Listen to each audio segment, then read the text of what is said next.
асфальтбук карда шуданд. пеш ҳама роҳҳо торик буданд. чароғакуноние ки дар ин шоҳро ҳозир ба ҷо оварда шудааст, ҳам ба рафтуҳои нақлиётҳо ва ҳам ба рафтуҳои шаҳрвандои ноҳия бисёр муфид мебошад. мо аз истиқлолияти ҷумҳурии Тоҷикистон ки ба наздикӣ 30 солагиро қайд мекунем, ҳамаи шаҳрвандони ноҳияи Вахш, ҳамаи заҳматкашон дар он кӯшиш доранд ки бо дастовардҳои бузург 30 солагии истиқлолияти ҷумҳурии Тоҷикистонро мо пешвоз гирем. ҳозир дар ноҳия ҳама хурду калон дар ободонӣ, дар равшанкунонӣ ва дар тараққӣ додани чӣ хоҷагии халқ ва чӣ саноату кишоварзӣ машғул мебошанд. роҳи мазкур солҳо боз таъмирталаб буд ва инак бо файзи истиқлол мавриди навсозӣ қарор гирифт ва мушкили чандсолаи ронандагону сокинон дар ин самт пурра аз миён рафт.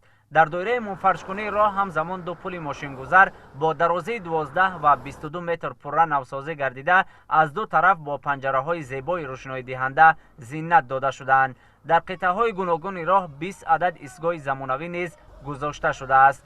мавриди истифода қарор гирифтани роҳи автомобилгард дар рӯзҳои истиқбол аз 29-мин солгарди истиқлоли давлатии ҷумҳурии Тоҷикистон ҳамчун тӯҳфаи арзишманди ҳукумати мамлакат барои ронандагону сокинони ноҳияи Вахш мебошад. миннатдорем ки нараҳоро хела обод карда ободии қараҳоро беҳбудӣ на лампочкаҳову дигаву копри кора ҳамаша беҳбудӣ карда. мо миннатдорем бовар кунед. ина раҳо бениҳоят хуб шидагиянд. раҳо соз набудан, ина бениҳоят нақш шидагиянд. ҳозир раҳои асфалтпӯш ҳама беҳтарин шидагияда. шабона торик буд, мисоли то ҷо рафта намешд. ҳозир миёй бовар кунед мисли мегӯй дар давлати хориҷаям. таъкид кардан ба маврид аст ки дар идомаи тадбирҳои созандагӣ ба истиқболи 30-солагии истиқлоли давлатӣ аз даромадгоҳи ноҳияи Вахш то деҳоти 20-солагии истиқлолияти Тоҷикистон роҳҳо навсозӣ гардида аз ду тараф пуррачароғон карда шудаанд. таҷдиду навсозии роҳҳои маҳаллӣ дар дигар деҳоти ноҳияи Вахш бо суръат идома дорад.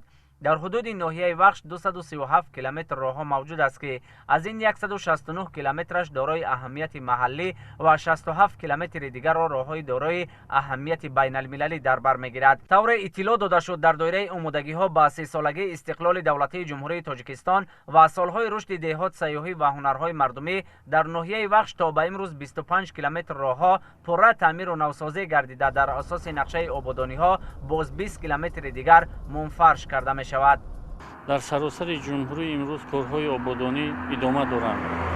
ноҳияи Вахш низ дар қатори дигар ноҳияҳои кишвар ба рӯи корҳои ободонию созандагӣ корҳои зиёдро ба анҷом расонидаанд. аз ҷумла сохтмони роҳе ки ҳозир мо истодаем, дар он зиёда аз 12 километр роҳ бо маблағгузории ҳукумати ҷумҳурии Тоҷикистон аз навсозӣ карда шуд ки барои ҳаёти иқтисодиву иҷтимоии халқ роли басо муҳим дорад.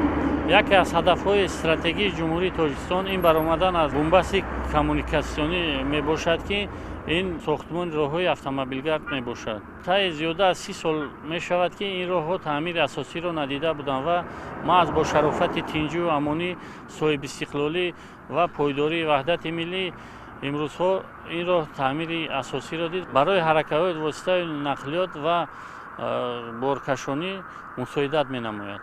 сарвари давлат муҳтарам Эмомалираҳмон зимни боздид аз роҳи автомобилгард ба сифати корҳои анҷомёфта баҳои баланд дода масъулонро ҷиҳати равона намудани таваҷҷӯҳи зиёд барои дар ҳолати хуб нигаҳ доштани роҳ ва таъмини муназзами ҳаракати воситаҳои нақлиёт дар ҳама фаслҳои сол муваззаф намуданд.